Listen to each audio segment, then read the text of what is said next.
संसार में सबसे बड़ा क्या है?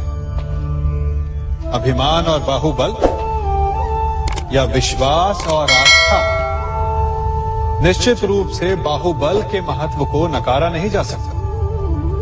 मनुष्य अपने बाहुबल से पर्वत को मैदान बना सकता है, सागर सुखा सकता है, मरुस्थल में नदियां बहा सकता है, परंतु बाहुबल को सहारा होता है विश्वास का।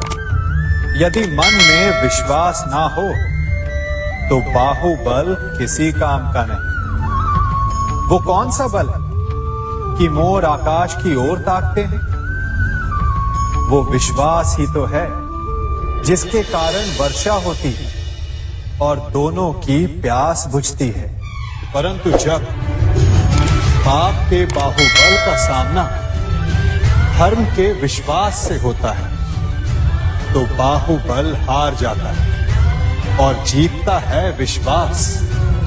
विजय होती है आस्था की। यदि आप सत्य के मार्ग पर चल रहे हैं और आप अपने इष्ट में आस्था रखते हैं तो किसी भी पापी का बल आपका कुछ नहीं बिगाड़ सकता। कभी सोचा है हमारा जीवन भी उस रेत की घड़ी की भांति है? जो रेत नीचे गिर चुकी है वो हमारा अतीत है, जो अब भी ऊपर है वो हमारा आने वाला भविष्य है, और वर्तमान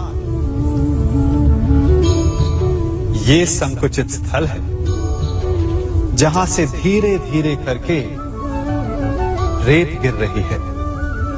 अर्थात हमारे पास जीने के लिए यही एक क्षण है।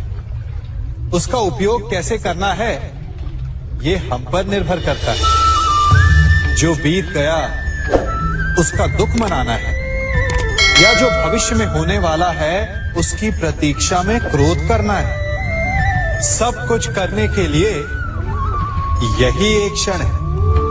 प्रसन्न रहना है तो उसके लिए भी यही एक पल है। प्रतीक्षा करते रहोगे तो ये पल भी भूतकाल में बदल जाएगा। इसलिए आनंद के लिए, परोपकार के लिए प्रतीक्षा ना कीजिए। आपके पास जो पल है उनका भरपूर सदुपयोग कीजिए, क्योंकि इस घड़ी को पलटकर आप फिर से समय अवश्य गिन सकते हैं, परंतु अपना बीता हुआ समय आप वापस नहीं लौटा पाएंगे।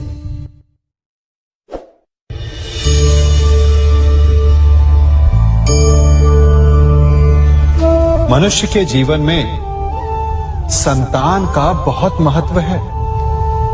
उस संतान के लिए वो कितने कष्ट सहता है, उसे पालता है, पोसता है, और यदि यही संतान संताप का कारण बन जाए तो क्या ये उसका दोष है? अधिकतर ये दोष हमारे लालन पालन का होता है।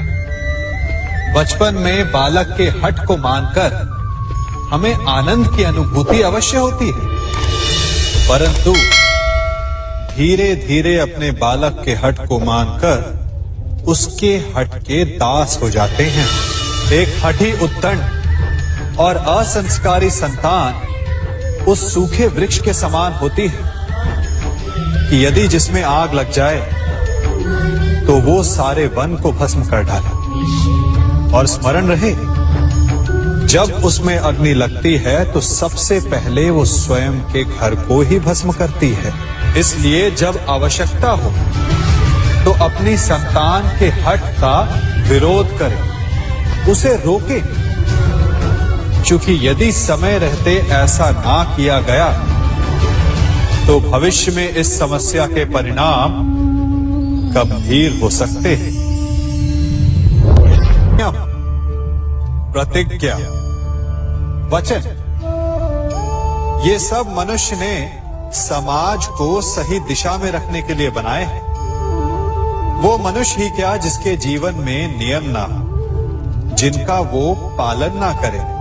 परंतु समय के साथ चलने के लिए नियमों को बदलना भी आवश्यक होता है, क्योंकि ये आज का समय ही तो है जो बीत जाने के पश्चात इतिहास बन जाएगा। यदि आवश्यकता पड़ने पर नियम और प्रतिज्ञा भंग ना की जाए, समय की मांग के अनुरूप अपनी प्रतिक्रिया ना बदली जाए, तो इतिहास हमें कभी क्षमा नहीं करेगा। आवश्यकता पड़ने पर आपकी तोड़ी हुई एक प्रतिज्ञा, एक बंधन कभी कभी पूरे मानव इतिहास को बड़े विनाश से बचा सकता है। इसलिए नियम, प्रतिज्ञा, वचन कुछ नहीं, कुछ है तो केवल समय, जिसके अनुरूप चलने वाला ही सफल हो सकता है। कभी किसी पक्षी को घोंसले की नींव बनाते देखा है? अथक परिश्रम करके तिनका तिनका बिटोर कर वो पक्षी अपना घोंसला बनाता है, अपनी संतान के लिए एक सुरक्षित घर बनाता है। और फिर कहीं से तीव्र आंधी आती, भारी वर्षा होती और उसका घोंसला तिनका तिनका करके बिखर जाता है। फिर वो पक्षी क्या करता है? वो रोता नहीं, ना ही विलाप करता है। वो बिना विलंब करे फिर से अपना घोंसला बनाना प्रारंभ कर देता है और सफलता पाता है। फिर हम क्यों छोटी छोटी असफलता से भयभीत होकर परिश्रम करना छोड़ देते हैं? एक बात सदा स्मरण रखिएगा, हर वृक्ष कुल्हाड़ी की एक मार से नीचे नहीं गिरता, हर चट्टान घन के एक प्रहार से नहीं टूटती। सफलता पाने के लिए अनावरत परिश्रम करना ही मात्र एक मार्ग है।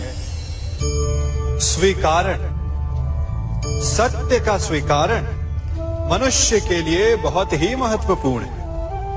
जब तक मनुष्य सत्य को स्वीकार नहीं करता, उसे असत्य से लड़ने की शक्ति प्राप्त नहीं होती। जब आप भोजन करते हैं तो क्या होता है? आपका पेट स्वीकारता है कि वो भर चुका है और आप भोजन करना बंद कर देते हैं। जब आपको निद्रा आती है तो क्या होता है? आपका मन स्वीकारता है कि आपका शरीर थक चुका है और उसे विश्राम की आवश्यकता है। उसी प्रकार जब आपको किसी व्यसन को रोकना हो तो आपको स्वीकारना पड़ता है कि बहुत हो चुका, चाहे वो लालच हो या मदिरापान। उस व्यसन का त्यागना तभी प्रारंभ होता है जब आप ये स्वीकार कर लेते हैं कि आप उस व्यसन के बंधन। संसार का सबसे बड़ा पाप क्या है? असत्य बोलना, हत्या कर देना, चोरी करना या किसी का अपमान करना। संसार का सबसे बड़ा पाप है किसी निर्बल को सताना, और संसार का सबसे बड़ा दंड भी उस निर्बल के मुख से निकली हाय है। आप देख रहे हैं मैं क्या कर रहा हूं? मैं लौह पिघला रहा हूं, और ये लौह पिघलता है इस चमड़ी की बनी धूनकी से निकली हवा से। तनिक सोचिए, एक मृत पशु की खाल से बनी धूनकी इतने कठोर लोहे को भस्म कर सकती। ठीक उसी प्रकार आप चाहे जितने भी शक्तिशाली क्यों ना हो, यदि आपने किसी निर्दोष, किसी निर्बल को सताया तो उसके मन से निकली हाय और उसका श्राप आपके जीवन को भस्म कर सकता है। स्वर्ण, सज्जन पुरुष और परोपकारी मनुष्यों की गति एक समान होती है। यदि स्वर्ण टूट जाए तो उसे गर्म करो, ताप दो, पिघल कर वो फिर से जुड़ जाता है। ठीक उसी प्रकार मतभेद होने के पश्चात भी एक सज्जन पुरुष और महान पुरुष फिर से मित्र बन जाते हैं। परंतु दुर्जन दुष्ट माटी से बने लोग उस पके हुए मटके के समान होते हैं कि जिनमें यदि एक बार दरार आ जाए तो वो स्वयं ही स्वयं का सर्वनाश कर लेते हैं। इसलिए मित्रता केवल सज्जनों से ही करें ताकि मतभेद ना हो। दुष्टों का समूह अपना नाश स्वयं ही कर लेता है। यदि कोयले की खान में जाओ तो चाहे जितनी भी सावधानी बरतो, अपने वस्त्रों पर कालिख लग ही जाती है। इसलिए दुष्ट मित्रों से सावधान। सज्जन शत्रु प्रत्येक परिस्थिति में श्रेष्ठ है।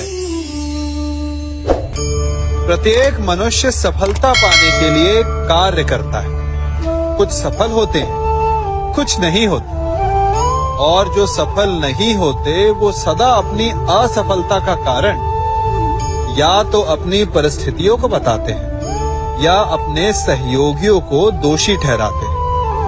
परंतु क्या वास्तविकता में ऐसा ही होता है?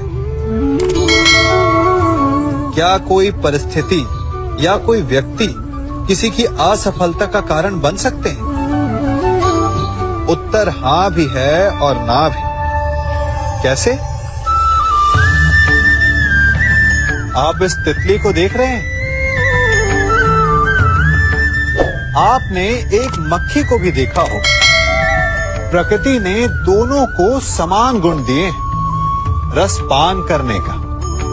एक तितली फूलों पर जाकर उसका रस लेती और इस अवस्था में नए फूल खिलने की व्यवस्था भी करती है। और मक्खी घाव पर बैठती है, घाव को सड़ाती है और रोग भी फैलाती है।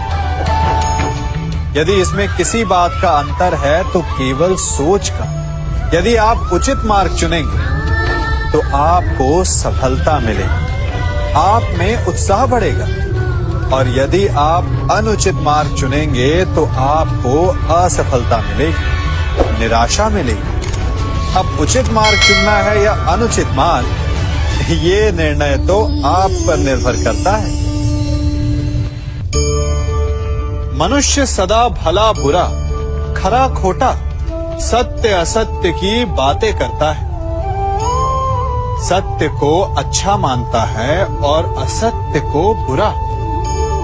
परंतु क्या आपने कभी ये सोचा है कि प्रत्येक वस्तु, प्रत्येक भाव का एक महत्व होता है? दोनों ही एक दूसरे के पूरक होते हैं। यदि काला रंग नहीं होगा तो क्या श्वेत रंग की आभा का अनुभव होगा?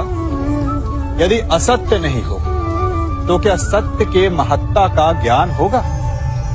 यदि बुरा नहीं होगा तो क्या भले पर आपको विश्वास होगा? कुछ महत्वपूर्ण है तो दोनों के मध्य का संतुलन। बुरी से बुरी वस्तु, समय या भाव, कोई ना कोई स्वयं में शुभ छिपाए रखती है। कभी काले गरजते मेघों को देखा है? उसके किनारे भी एक स्वर्णिम आभा होती है। उसी प्रकार यदि आपके जीवन में बुरा समय आए तो आपको अपने सच्चे मित्रों की पहचान हो जाती है। तो बुरे समय में निराश ना हो, उसमें भी कुछ शुभ खोजने का प्रयास करें और धीरे धीरे सब कुछ आपके जीवन में स्वतः शुभ हो जाएगा। संसार में सबसे महत्वपूर्ण क्या है? दृष्टि या दृष्टिकोण, समझ या सोच?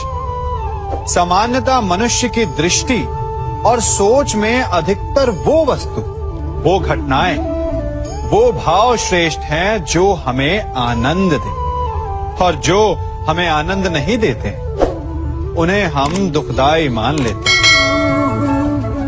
परंतु दृष्टिकोण और सोच को यदि एक भिन्न कोण से देखें तो परिस्थितियां भिन्न सिद्ध हो सकती हैं। जिस प्रकार भीषण गर्मी हमें सुहाती नहीं, परंतु वही गर्मी सागर और नदियों के जल को वाष्पित करती है और हमें मनोरम वर्षा का आनंद देती है, उसी प्रकार भीषण परिश्रम के पश्चात हमें सफलता मिलती है। इच्छा के पश्चात हमें हमारा लक्ष्य मिलता है। तो सदा स्मरण रखिएगा कि दुख और पीड़ा से भागे नहीं, क्योंकि यही भविष्य में आने वाले सुख का मूल है। जब भी आपने यात्रा की होगी तो अवश्य अपने मार्ग के आसपास कुछ रिक्त स्थान देखे होंगे, कुछ खेत देखे होंगे, कोई ना कोई भूमि का टुकड़ा अवश्य देखा होगा। कुछ स्थान ऐसे होते हैं जहां पेड़ लगे होते हैं, जहां माली बड़े प्रेम से उन्हें बोता है, उन्हें सींचता है। और कुछ स्थान ऐसे भी होते हैं जहां बिना माली के खरपतवार उग जाते हैं, कुछ अन्य पौधे उग जाते हैं। माली द्वारा उगाए वृक्ष हमें ठंडी छाया देते हैं, हमें फल देते हैं, ईंधन के लिए लकड़ियां देते हैं। और बिना परिश्रम के उपजित खरपतवार यदि कुछ करते हैं तो ये कि वो भूमि को बंजर बनाते हैं। हमारा मन भी रिक्त भूमि की भांति होता है। यदि अपने परिश्रम से उसमें सुविचारों के बीज डालोगे तो फलदायक विचार उपजेंगे, और यदि उसे रिक्त छोड़ दिया तो खरपतवार की भांति अनुपयोगी विचार आपके मन को अपना घर बना लेंगे, आपके मन को मैला कर देंगे, उसे बंजर कर देंगे। अब निर्णय आपका है कि आपको सुविचार देने वाला मन चाहिए या कुंठा देने वाला। क्या कर रहा हूं मैं? दर्पण में देख रहा हूं। आप लोग भी प्रतिदिन देखते होंगे, परंतु प्रतिदिन अपना मुख देखने के बाद भी उस पर लिखी एक बड़ी सीख देखना भूल जाते हैं। अब आप कहेंगे कैसी सीख? तो जाइए, एक बार फिर से दर्पण के सामने जाइए और मुख खोलकर देखिए, क्या दिखेगा? दंत पंक्ति और जीभा, है ना? अब विचार कीजिए, दंत जन्म के पश्चात आते, एक नहीं 2 बार आते, परंतु मृत्यु से पूर्व नष्ट हो जाते हैं। और जीभा जन्म पहले से होती है, परंतु मनुष्य के मृत्यु के पश्चात भी उसके अस्तित्व में रहती है ना? आश्चर्य की बात। दंत कठोर होते हैं, जीभा कोमल, परंतु फिर भी दंत नष्ट हो जाते हैं, जीभा नहीं होती। यही रहस्य है कि हठी और कठोर लोग शीघ्र नष्ट होते हैं और कोमल लचीले आवश्यकता के अनुसार स्वयं में परिवर्तन ला सकने में सक्षम लोगों का ही अस्तित्व रहता है। अर्थात परिस्थितियों के अनुसार स्वयं को लचीला बनाना सीखिए और आपका जीवन सरल हो जाएगा। संबंध